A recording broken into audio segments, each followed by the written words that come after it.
오늘부터 이런 교회가 되겠습니다 라는 시리즈 설교를 10번 하도록 하겠습니다.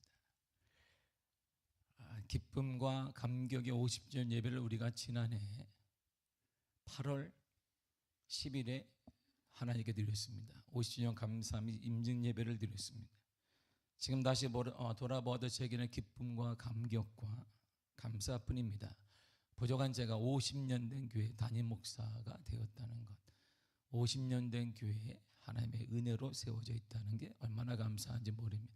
특별히 제가 지난 과거를 돌이켜 보니까 제가 섬겼던 교회들이 다 연수가 오래된 교회들이었어요. 제가 처음으로 섬겼던 29의 담임 목사가 됐을 때 그 교회가 30년이 넘은 교회였습니다. 그 미국에서 제가 유학을 가서 처음으로 부임한 교회가 지금 한국 한인 기독교 역사에 남아있고 제 이름이 외람되지만 거기에 남아있는데 제가 한 70년 정도 된 것 같습니다. 그러나 제가 개척을 하게 되었고, 그리고 나서 이제 여기 와서 처음으로 제가 하나님의 은혜로 50년 된 교회에 감사하게 담임 목사가 되었다는 자체가 제 개인적으로는 감격이고 감사였습니다. 우리 교회가 50주년을 드리기 몇 달 전에 저는 이런 생각을 계속 해봤어요. 과연 우리 성도들이 꿈꾸는 교회는 뭘까? 과연 우리가 꿈꾸는 교회는 어떤 교회일까? 그리고 제 비전과 내가 생각하는 교회와 성도들이 생각하는 교회가 공감대가 형성이 되어 있는가? 그리고 하나님이 원하시는 교회는 뭘까?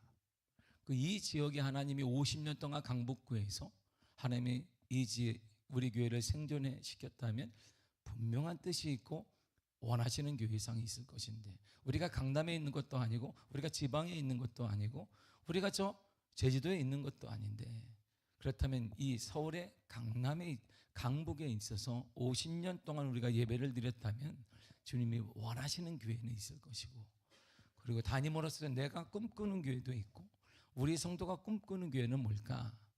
이걸 깊이 생각하면 50년을 맞이하면서 제가 여러분들에게, 성도 여러분들에게, 그러면 여러분들이 원하는 교회가 뭐냐? 그래서 쪽지를 우리가 한 달 가까이 썼단 말이에요. 여러분들이 쓰고 여러분들이 넣고 통에 넣고 또 쓰고 통에 넣었어요. 저와 여러분들의 생각을 다 모아서 10가지로 요약 정리를 했습니다. 그래서 우리는 50주년을 맞아 이런 교회가 되겠습니다 라는 신앙 고백과 같은 믿음의 고백을 우리가 여러분들의 의견을 잘 다듬어서 만들었습니다. 그리고 우리의 고백이 우리 속에서 끝나면 안 된다고 생각을 해서 신문에 2번이나 광고를 냈습니다. 거창하게 담들이가 또 50주년이면 50주년에 화려하게 낼 텐데 우리는 그런 게 아무것도 없었습니다. 교회 50주년 감사 예배, 그 대부분의 많은 수가, 대부분의 지면이 뭐였냐면 이런 교회가 되겠습니다. 이게 10가지 실었어요. 그리고 담임 목사 소개도 없고 임직자 소개도 없고 아무것도 내지 않았습니다.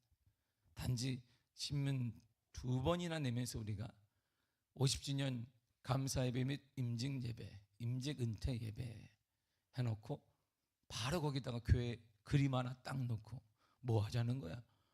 그럼 뭐 여기 임직자는 누구이며 담임 목사는 어떻게 뭐 이력 그런 거 하나도 넣지 않았습니다.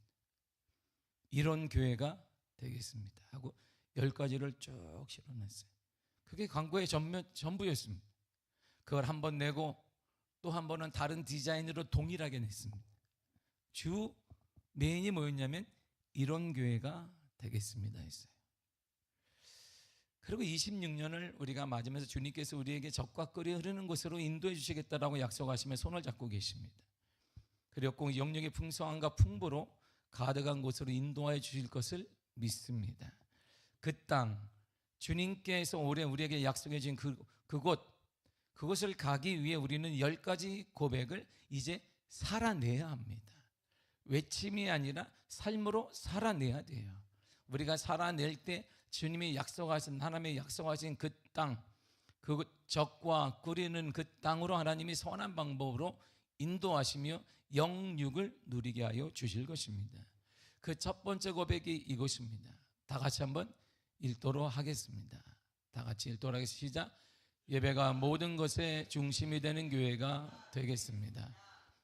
아멘. 이게 첫 번째였어요. 10가지 첫 번째가 뭐냐면 예배가 모든 것의 중심이 되는 교회가 되겠습니다. 우리가 꿈꾸는 교회는 예배가 모든 것의 중심이 되는 교회입니다. 우리가 원하는 교회는 예배가 모든 것보다 중심에 있는 교회입니다. 우리가 주님의 은혜로 온전한 교회가 되는 것은 예배 중심 교회입니다.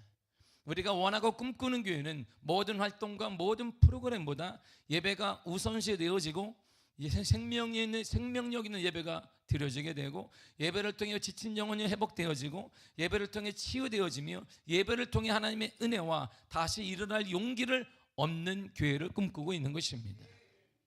우리가 원하는 교회는, 주님께서 원하시는 교회는 바로 예배를 드리는 교회예요.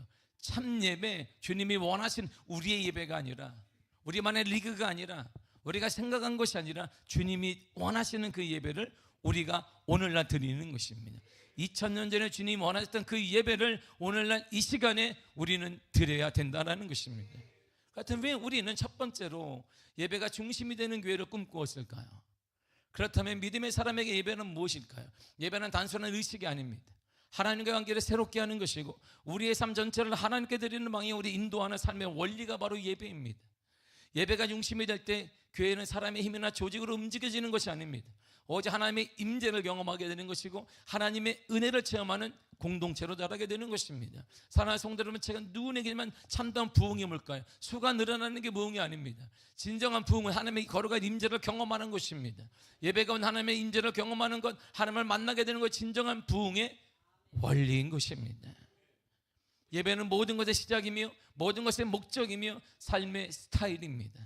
예배를 통해 하나님과의 깊은 관계가 회복되어지고, 서로의 관계가 우리가 회복되어지며, 이 땅의 어두움에 빛을 비추는 공동체로 우리가 자랄 수 있는 힘은 바로 예배를 통해 일어나게 되는 것입니다. 살아서 우리는 예배자입니다. 우리는 지도자 그런 거 아닙니다. 우리는 배우는 자 그런 것도 아닙니다. 우리의 원이름은 예배자입니다. 그럼 우리는 예배와 함께 존재하며, 우리에게 예배는 생명과 같은 것입니다. 실패자이자 버려진 사람의 이야기가 오늘 본문에 나옵니다. 이 사람의 특징을 성경은 3가지로 말해요. 첫째, 사마리아 여인이었다, 이렇게 말합니다. 유대인과 사마리아 사이에는 깊은 갈등이 있습니다.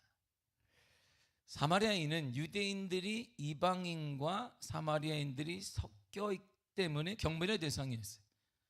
정통 혈연을 유지해야 되는데, 이들이 이방인과 섞여 있다, 하나님의 율법을 무시하고 이방인과 제도와 결혼 관계를 통하여서 피를 같이 나누었다. 그래서 경멸의 대상이었습니다. 그래서 대부분의 유대인들은 사마리아인을 만나는 것뿐 아니라 그들이 살고 있는 지역도 들어가지 않았습니다. 만약에 우리가 이방인들의 지역인 강북구가 이방인들의 지역이라면, 강북구청에 일이 있는데 어디로 가 고민하다가 저기 노원구로 갔다가 빙 돌아가지고 어떻게 안 되면 헬리콥터 타고 떨어지든지 이런 거예요. 왜? 싫다 이란 말이에요. 보는 자체도 싫고, 그 동네 지나가는 것도 싫고, 그 동네에서 아이스크림 하나 사 먹는 것도 싫고, 꼴 보기 싫다 이란 말이죠. 이게 유대인들의 사고예요. 4절을 쉬운 성경을 한번 읽도록 하겠습니다. 시작. 갈릴리로 가려면 사마리아 지방을 거쳐 가야만 했습니다. 보세요. 갈릴리로 가기 위해서는, 예루살렘에서 갈릴리로 가면 사마리아 지방을 거쳐야 되는데, 유대인들은 그거 용납하지 않았어요. 그러니까 직진을 안 되면 삥 돌아가는 것입니다. 시간이 걸려도, 물질이 들어도, 에너지가 더 들어도 돌아가는 것입니다. 사마리아를 통과했지만 유대인들은, 사마리아인은 율법을 어긴 사람들이고, 그리고 선택받지 못한 이방인들과 함께 결혼 등의 그런 관계를 통해 혈연 관계가 되었기 때문에 인간이 아니라고 보았습니다. 저 같은 인간이 아니야. 그래서 이들은 멀리 돌아가면 했습니다. 그런데 예수님은 의도적으로 사마리아로 가셨어요. 거기서 한 여인을 만나게 되었습니다. 그게 사마리아 여인이에요. 본문에 나오는. 두 번째가, 이 여인은 성적으로 문란한 여인입니다. 남편이 5명이 있었어요, 예전에. 지금도 남자하고 사는데 남편이 아니에요. 그냥 보이프렌드예요. 보이프렌드. 어떤 이유인지 결혼과 이혼을 반복했습니다. 그리고 남자친구가 지금 동거 중입니다. 삶에 만족이 없어요. 이 사람 저 사람 만나봐서 만족이 없습니다. 순간적인 기쁨이 아니에요. 그거 말고 뭔가 깊은 더 높은 차원의 기쁨을 원하는데 그 기쁨을 찾을 길이 없었습니다. 성적으로 타락한 오늘날에도 쉽지 않잖아요. 그런데 2000년 전에 그런 삶을 살았으니까 이 여인이 얼마나 문란한 여인이었는지 타락한 여성인지 알 수 있습니다. 세상이 이렇게 말, 아유 팔자가 사납다 그럴 거예요. 팔자가 사납다 저 여자 기구한 운명을 태어났다는 등 아마 그럴지도 모르겠습니다. 아무튼 성적으로 문란한 여인이에요. 세 번째가 바로 부끄러움을 그럼에도 불구하고 아는 여인입니다. 이런 문란한 생활을 하는 여인이었지만 자신의 행위에 대해서 부끄러워할 줄 알았습니다. 그래서 그녀는 제6시 즉 낮 12시에 물을 얻기 위해서 마을 중앙에 있는 우물에 갔습니다. 낮 12시에는 아침 동안 열심히 여행을 하거나 일을 하고 나서 대개 휴식을 취하는 시간입니다. 유대인들이. 그리고 그 시간에는 중동지방 햇빛이 뜨겁기 때문에 활동하지 않습니다. 그런데 아무도 나오지 않고 활동하지 않고 있을 때 집에 있어야 될 그 시간에 이 여인이 자신의 행위를 부끄럽게 생각해서 몰래 나왔어요. 영적으로 소외된 여인 사마리아인입니다. 육적인 만족을 느끼지 못하는 여인입니다. 그러면서 영적인 삶으로 부끄러움과 자기감에 빠진 여인이 바로 오늘 본문의 이 여인이에요. 사회적으로 영적으로 실패하고 버려진 인생 같은 사마리아 여인을 예수님이 떡하니 나타냈어요. 그리고 그녀를 예배자로 부르셨습니다. 예배자로 불렀어요. 20절과 21절을 다 같이 읽도록 하겠습니다. 시작. 우리 조상들은 이 산에서 예배하였는데 당신들의 말은 예배할 곳이 예루살렘에 있다 하더이다. 예수께서 이르시되 여자여 내 말을 믿으라. 이 산에서도 말고 예루살렘에서도 말고 너희가 아버지께 예배할 때가 이르리라. 아멘. 주님의 포인트가 뭐냐면 여자야 내 말을 믿어야 돼. 내 말을 믿는데 여기가 아니야. 예루살렘도 아니야. 그리심산도 아니야. 그 산 아니다는 거예요. 예배는 장소에 제한되지 않는다는 뜻입니다. 지금도 예배가 장소에 제한된다면 우리 모든 이 시간에 다 예루살렘에 가서 예배를 드려야 돼요. 예루살렘 우리가 예배 그렇다면 여전히 거기가 주님이 원하시는 예배 장소로 한다면 한 대번 갔다면 우리는 다 알고지 되는 거예요. 이게. 거기 가려면 얼마나 비싸겠어요. 지금 비행기 값도 내야지. 그리고 일도 팽개쳐야지. 한 달만 갔다 오면 우리는 다 거리에 나자빠져 앉아 있어야 돼요. 그럴 돈도 없고. 예루살렘에 제한되는 것이 아닙니다. 그러나 예수님이 이렇게 계속 말씀하시는 게 아니에요. 진정한 예배는 성령의 임재와 예수님의 죽음과 부활을 통해 새로운 언약이 세워질 때 가능하다라고 말씀하셨습니다. 어느 장소에 있든 성령의 임재하는 그곳, 예수님과 부활을 통해 새로운 언약이 체결된 그곳, 하나님의 자녀가 된 그곳, 거기가 바로 예배 장소예요. 구체적으로 말하면 참된 예배는 의식이 아니라 마음의 영과 진리의 문제입니다. 그래서 주님이 이렇게 말씀하셨습니다. 23절을 다 같이 읽겠습니다. 시작. 아버지께 참되게 예배하는 자들은 영과 진리로 예배할 때가 오나니 곧 이때라. 아버지께서는 자기에게 이렇게 예배하는 자들을 찾으시느니라. 아멘. 때가 올 거야. 어느 때? 참다운 예배는 어느 때예요?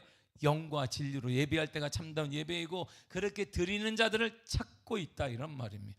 예나 지금이나 영과 진리로 예배하는 자들을 주님은 찾고 있다 이런 말. 다 예배 드리는데 그렇지 않다 이런 말입니다. 우리의 예배가 더도 예배 드리는데요, 주일 성수했는데 그렇지 않다 이런 말입니다. 영과 진리가 아닌 예배는 다 가짜라 이런 말이에요. 정확히 말하게 되면 우리가 함께 모여서 찬양하고 손들고 할지라도 영과 이 진리를 드리지 않는 예배자들은 의미가 없다 이런 말이죠.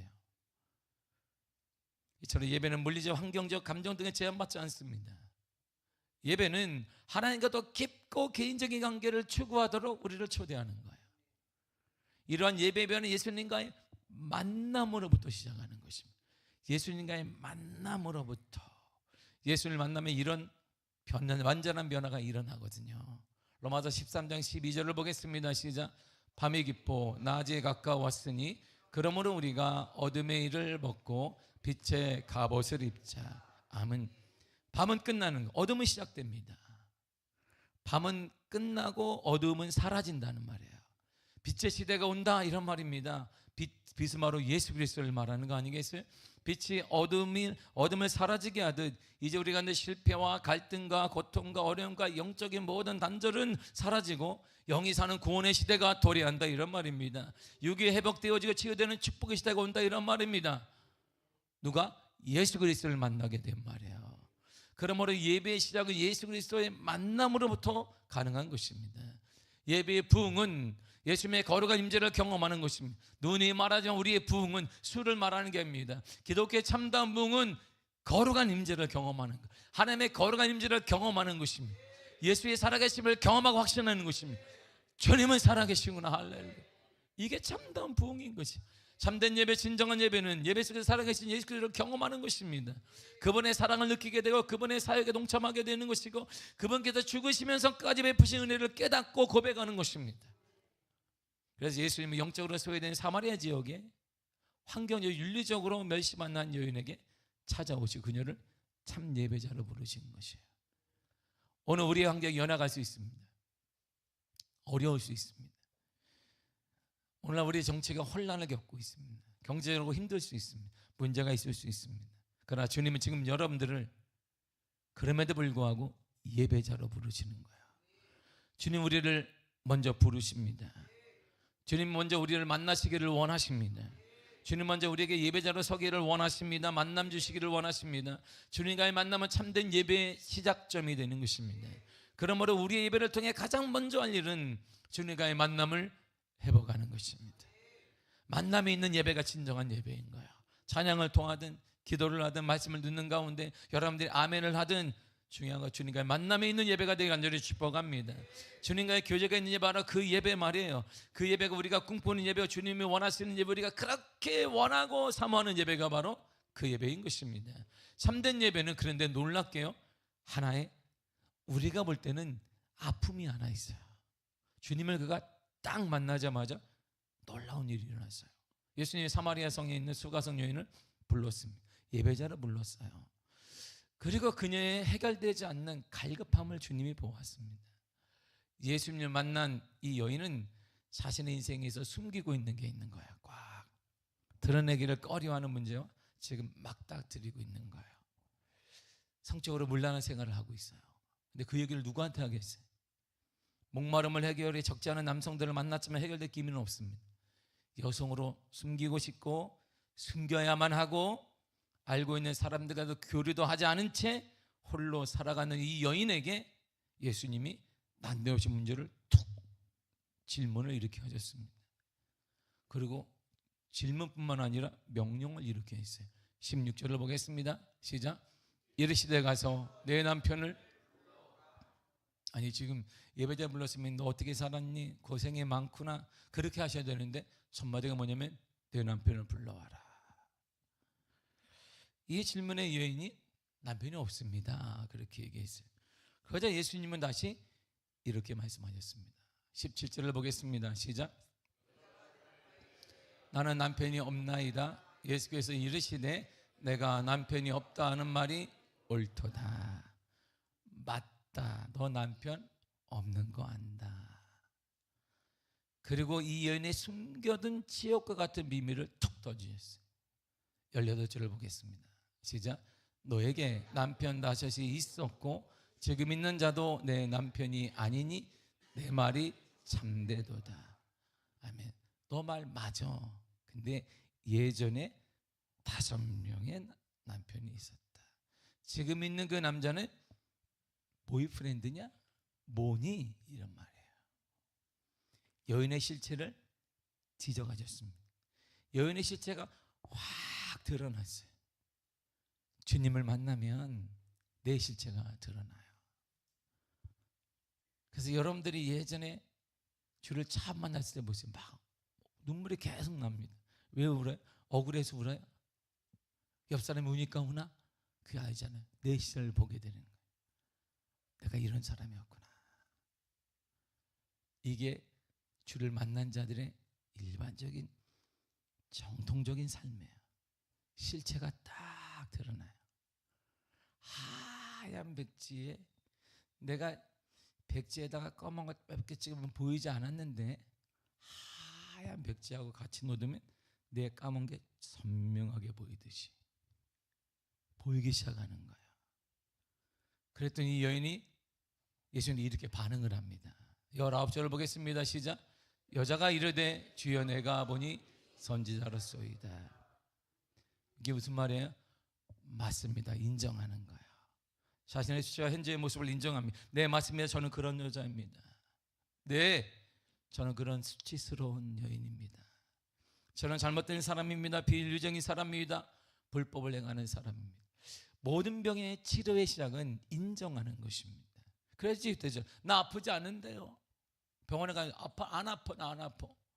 아파요. 안 아프다니까. 나는 안 아파요. 치유가 안 돼요. 심리적인 문제이든 육체의 질병이든 모든 치료의 시작은 바로 인정하는 거예요.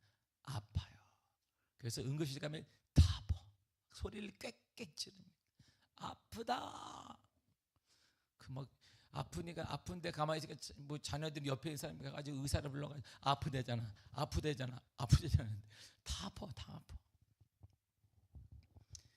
예배는 우리를 그래서 회개로 이끌어요. 잘못된 삶을 인정하고 회개하게 만드는 것입니다. 시편 51편 17절을 쉬운 성경을 읽겠습니다. 시작. 하나님께서 바라시는 제사는 깨어진 마음입니다. 오 하나님, 상처난 가슴과 죄를 뉘우쳐 주님께 고백하는 마음을 주는 경멸하지 않으실 것입니다. 아멘. 하나님께서 원하시는 제사, 즉 하나님께서 원하시는 예배는 상한 심령이라는 거예요. 깨진 마음, 상한 심령입니다. 이 상한 심령이란 통회하는 마음, 회개하는 마음, 이런 뜻이에요.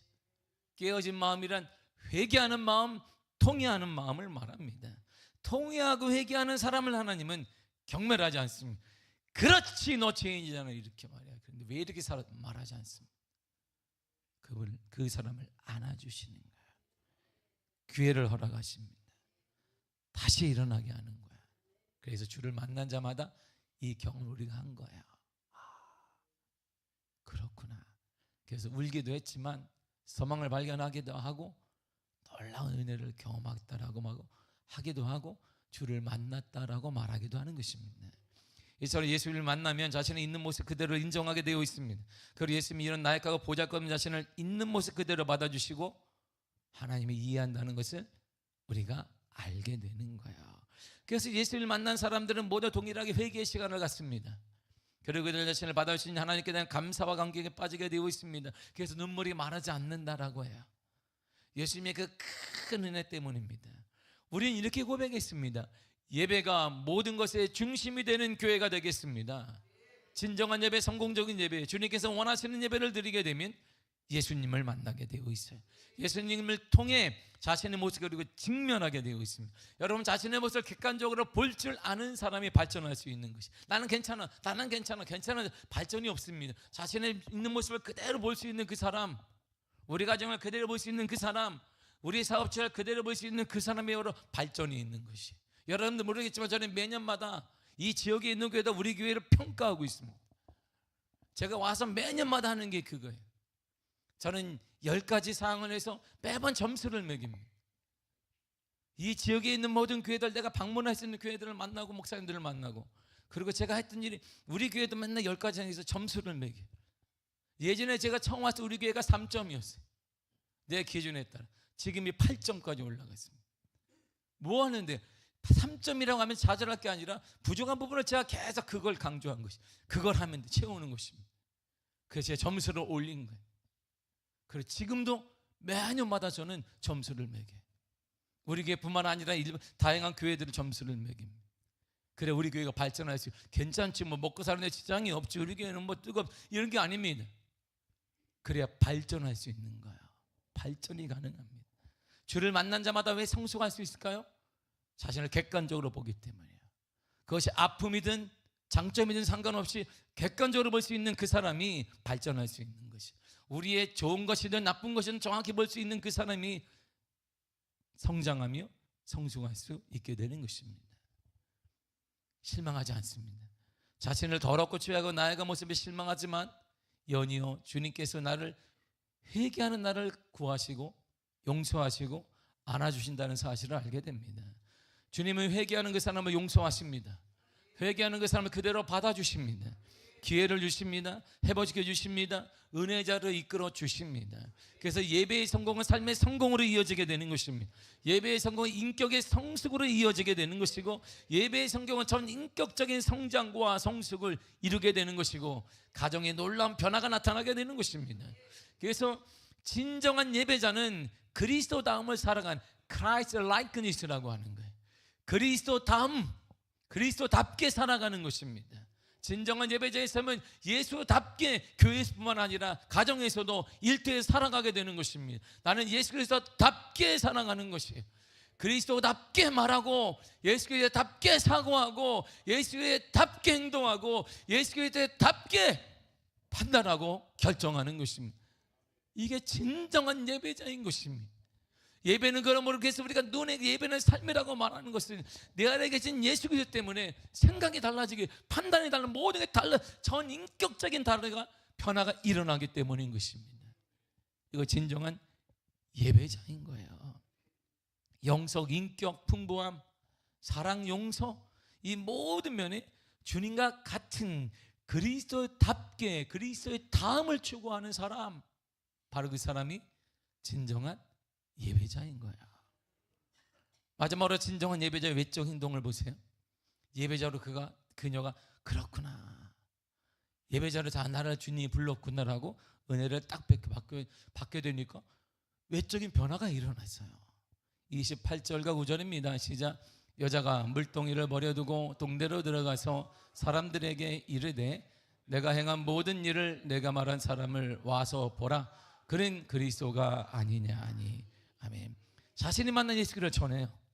어떻게 전할까요? 자신의 목마름을 해결하기 위해 가지고 있던 물동이를 버려둔 채 예수를 만나보지 못한 사람들에게 전합니다. 달려가요.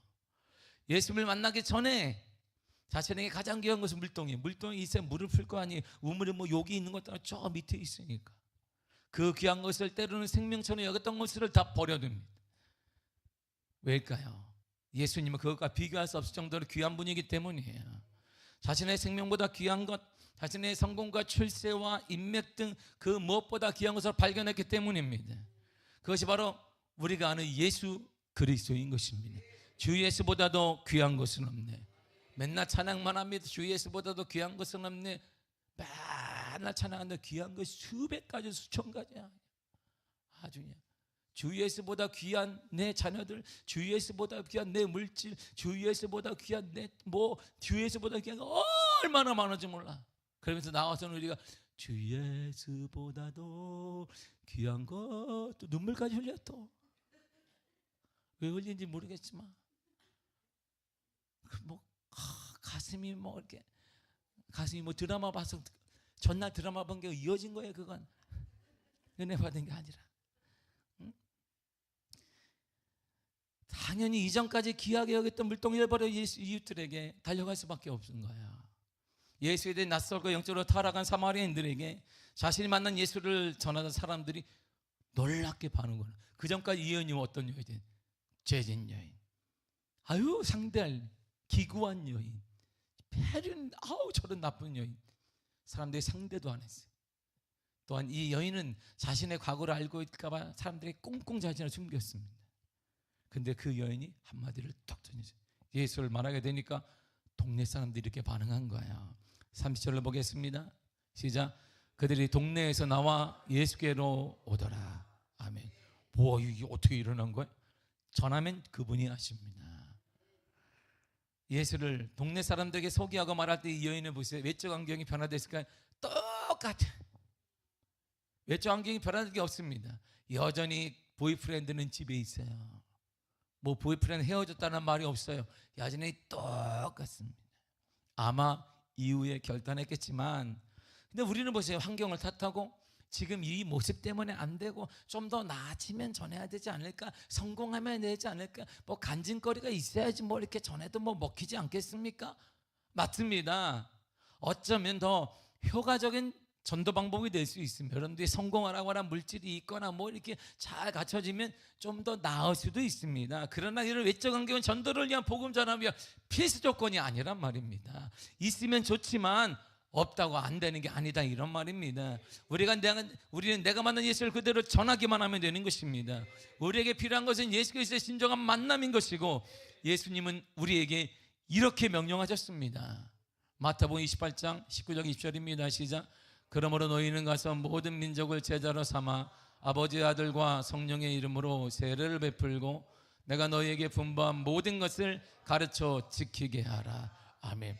여러분, 주님이 여기 있대. 넌 성공하거든, 제 아들아 너희들이 성공하거든, 뭘 얻거든, 탁월한 지식을 갖거든, 네가보다 뛰어나거든, 이런 말이 없습니다. 그냥 가서 모든 것을 가르치고 지키게 해라. 그 다음에 볼지어다 세상 끝날까지 내가 너희와 항상 함께 있으리라 그랬어요. 하면 내가 한다 하면 가르치고 복음을 증거 가르쳐야 합니다. 복음을 지키게, 누구에게? 모든 민족의 우리 자녀들에게, 이웃들에게, 예수 그리스도를 모르는 사람들에게 복음을 전해야 되는 것입니다. 결론적으로 우리 예배에 가장 필요한 것이 뭐냐? 이게 주님이 오늘 말하고자 하는 결론이에요. 24절을 읽겠습니다. 시작. 하나님은 영이시니 예배하는 자가 영과 진리로 예배할지니라. 잘 보세요. 다 빼고 하나님은 영이시니 예배하라 이렇게 나와요. 자, 그러니까 하나님은 영을 예배해요. 영이신 하나님 우리가 예배해야 돼요. 그럼 영은 안 보인단 말이에요. 그러니까 안 보이는 영적인 존재이신 하나님께 예배하기 위해서는 필요한 게 뭐다? 영이 필요하고 진리가 필요하다 이런 말이에요. 하나님은 영이시다. 하나님은 영이시다. 이번엔 이게 본성입니다. 하나님은 물질적이거나 육체적인 존재가 아니라 영적인 존재입니다. 그러니까 시간과 공간을 초월한다 이런 말이에요. 그렇다면 어떻게 하나님 볼 수 있을까요? 하나님 보고 싶은데요, 하나님 만나기를 원하는데 어떻게? 주님이 이렇게 말씀하신 거예요. 요한복음 1장 18절입니다. 시작. 본래 하나님을 본 사람이 없으되 아버지 품속에 있는 독생하신 하나님이 나타내셨느니라. 아멘. 그러므로 그리스도를 만나면, 예수를 만나면 하나님을 만난 것입니다. 예수님을 통해 구원을 받았다. 하나님을 통해 구원을 받은 것입니다. 예수님이 된다고 하시면 하나님이, 천지주이신 하나님이 허락하신다 이런 말인 것입니다. 그래서 예수님이 내 믿음대로 될지어다 말씀하셨어요. 그러니까 유대인들이 볼 때 이게 어떻게 그런 말을 해? 죄사함 받으니까 어떻게 그러면 하나님이 하셔야 되는데 몰라서 그런 것이에요. 예수를 만난 자가 하나님을 만난 것인데, 예수의 말이 하나님의 말씀이신데, 그러니까 예수님이 된다 하시면 되는 것입니다. 시대가 아무리 힘들다 된다 하시면 된다 이런 말이에요. 그럼 우리 예수님을 만나는 역사가 우리 가운데 필요한 것이에요. 하나님은 영이시니까 우리의 예배는 당연히 영과 진리로 드려야 돼요. 영으로 예배해야 됩니다. 우리의 영은 우리의 내면, 마음과 정신을 의미합니다. 예배는 당시 입술로 찬양하고 손으로 찬양하는 거 아닙니다. 그렇다고 아멘을 작게 하지 마시기를 바랍니다. 할렐루야. 우리의 모든 것이 하나님께 드려지는 헌신의 표시가 바로 예배예요. 사마리아 여인은 외적인 예배 형식을 논했어요. 어디에서 예배드려야 할까요? 그리심산일까요? 예루살렘일까요? 어디일까요?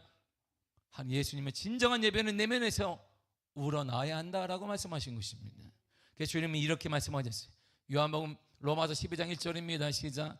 너희 몸을 하나님이 기뻐하시는 거룩한 산제물로 드리라. 이는 너희가 드릴 영적 예배니라. 아멘. 우리 예배는 형식적인 예배가 되어서는 안 됩니다. 우리는 형식적인 예배를 거부합니다. 우리는 형식적인 예배를 거부합니다. 우리는 율법적인 사고로 주일의 예배를 드렸다는 안도감을 거부합니다. 그래도 내가 주일날 예배를 드렸으니 이제 하나님이 치지 않겠지, 나는 뭐 이렇게, 그 사고를 거부합니다. 우리의 예배는 우리의 모든 것이 예배의 제물이 되게 해야 되는 것입니다. 이것이 우리가 꿈꾸는 예배이며 주님이 원하시는 예배인 것입니다. 예배를 통해 우리의 모든 것을 쏟아부어야 되는 것입니다. 우리의 몸도, 우리의 땀도, 우리의 물질도, 우리의 모든 힘도 주님과의 만남에 다 드려져야 되는 것입니다. 예배한 시간에 여러분들의 모든 것이 모여지기를 간절히 축복합니다. 이 모여짐을 하나님을 만나는 역사가 임하기를 바랍니다. 주를 만나면 거기 기적이 일어나는 거예요.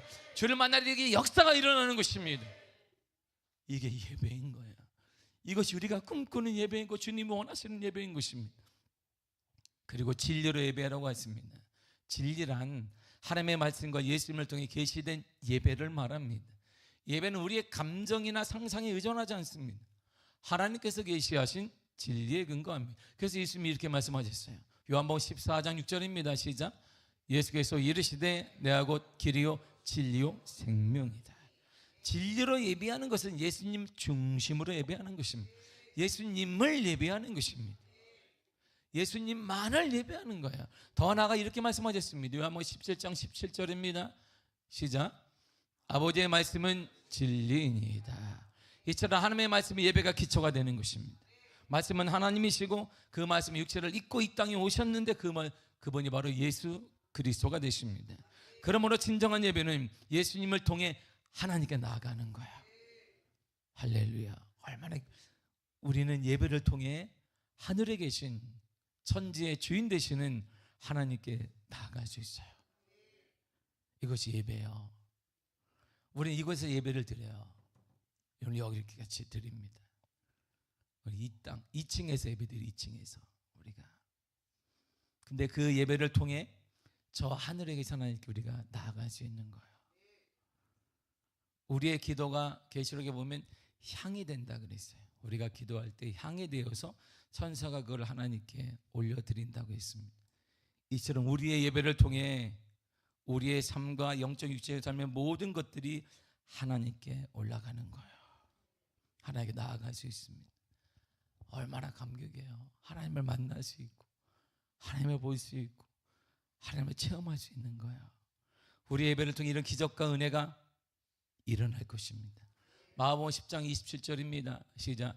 예수께서 그들을 보시며 이르시되 사람으로는 할 수 없으되 하나님으로는 그렇지 아니하니 하나님으로서는 다 하실 수 있느니라. 아멘. 말씀에 기초한 예배를 통해 우리는 하나님께 나아갈 수 있습니다. 하나님 앞에서는 우리의 모든 것들을 하나님이 다 아십니다. 여러분들의 눈물, 여러분들의 고통, 여러분들의 상처, 여러분들의 모든 하나님이 다 아십니다.